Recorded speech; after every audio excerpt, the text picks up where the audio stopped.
Alright, we're just going to do a quick video of a,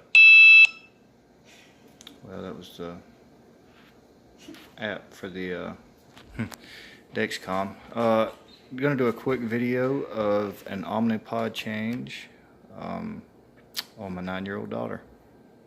So, to begin with, you've changed your pod or put it on for the first time. You'll have a 2-hour warning or 24-hour warning. It'll make it sound like beep, beep, beep, beep. That'll let you know that it's about time to change it. So when you are ready to change it, you'll need to get your Omnipod, your insulin, your alcohol pad, whatever you're using as a skin barrier or adhesive. And because of my sensitivity, I like to use this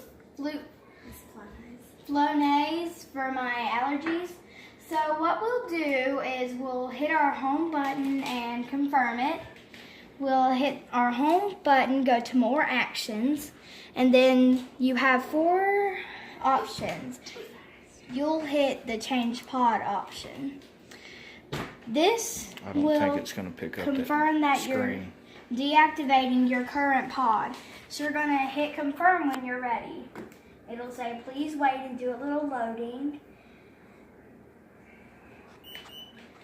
So then it will say remove and discard pod. So you're going to, of course, remove and discard your pod. It'll help. Okay, never mind.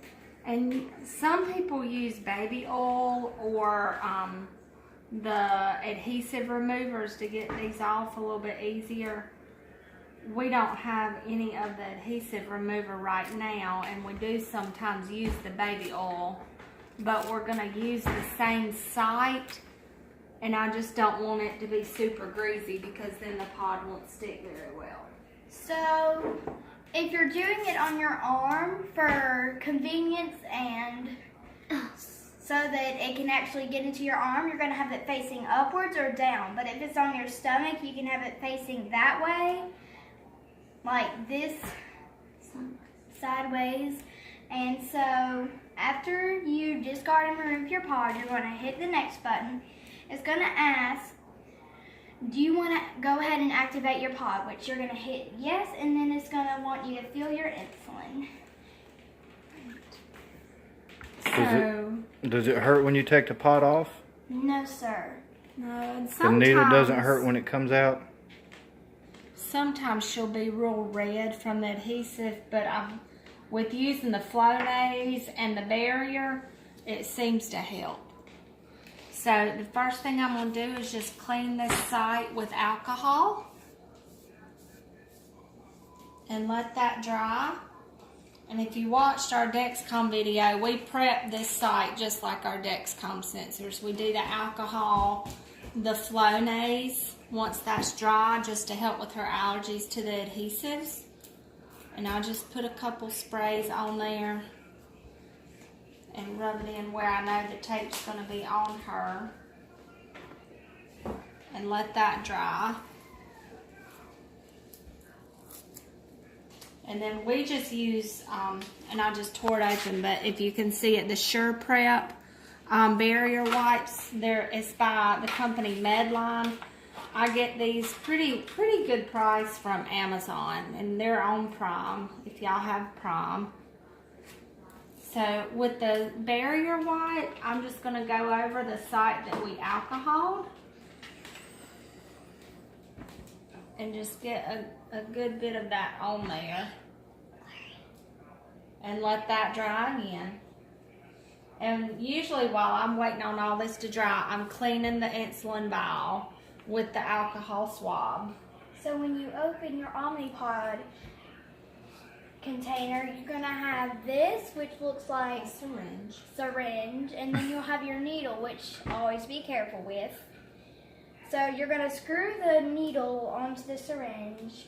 You're going to pull this piece off, fill it up with air so that it's not stuck. What? And then you're going to take it. Don't wave needles around. I was trying to show the camera. So we draw up air first and inject the air into the insulin vial.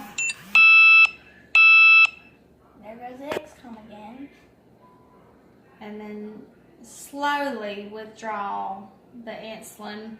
You try not to get a whole bunch of air bubbles in the syringe. Sometimes you just can't help it. But we draw up the max limit of 200 units, and you can see that there. And she uses the Humalog, which is a fast-acting insulin.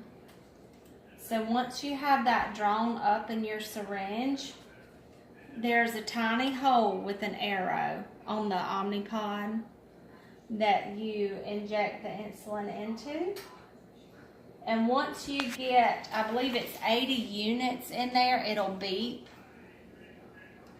And you just inject that very slowly. And I don't know if you heard it beep, but it beeped twice.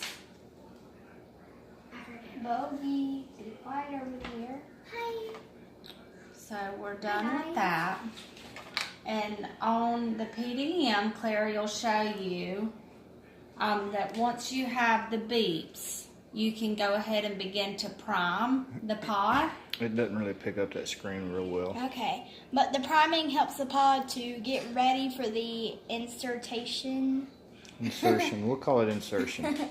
So you're just going to hit next and it's going to say priming. Even though you do hear a prick, that doesn't mean you missed the time to put it on. So while that's priming, I'm going to add our Skin Tack liquid adhesive to her arm. You don't need a bunch, and it's really sticky, so. And that pretty much just sets up like glue. It holds it on super well. And while with it being summertime, we're in the pool quite a bit, and that does seem to help with keeping the pod on. Also, every time we get in the pool, we add, it's called Coban or vet wrap. We wrap both of her Dexcom and the Omnipod with that to keep those in place. So like you do with the Dexcom, you do it like a circular pattern or an oval pattern. Right. You just don't want any of the adhesive where the cannula is going to go into her. Yeah, and the cannula is the little needle. So once it's done priming, it will beep and the screen will change, and it's wanting you or telling you to remove this little plastic piece. So just pop it off. Just make sure not to drop the pod. And make sure your cannula is not sticking Right, out, because make that's a sure big problem. the cannula is not sticking out. If so, you would have to discard the whole pod and call Omnipod. And the cannula comes out of? Right here. Okay. We've had to call Omnipod a few times just for defective pods, and they have been super nice with us and have replaced quite a few pods at no charge just because of defective pods, or the cannula was kinked and stuff like that. So once I feel like this is on securely, we're going to hit next because we pulled the plastic piece off. And it'll tell you to remove the adhesive backing. And if the pod is wet or dirty, just discard the pod.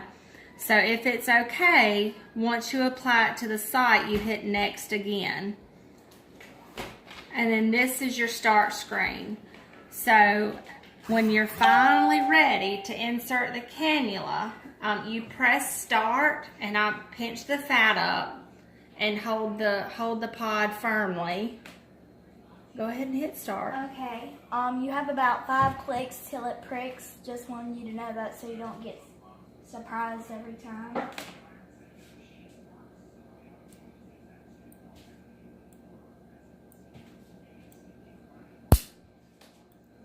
So we heard it click. She felt the insertion. And it will also ask you to look through this little window, and I'm sure you can't see it on the video, but I can see the cannula that's actually going into her arm. So it is inserted properly. There's also a small red light. If it's on, then the pod's a good pod. If it's not, then you need to replace the pod because that could mean something's wrong with it.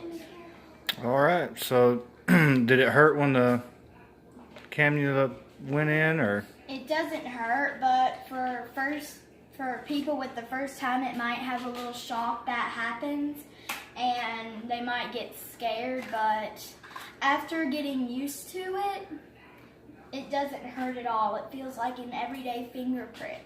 All right. Are we done with the pod? Yep, just make sure to discard your needle in a plastic jar, old Pepsi or milk jug. All right.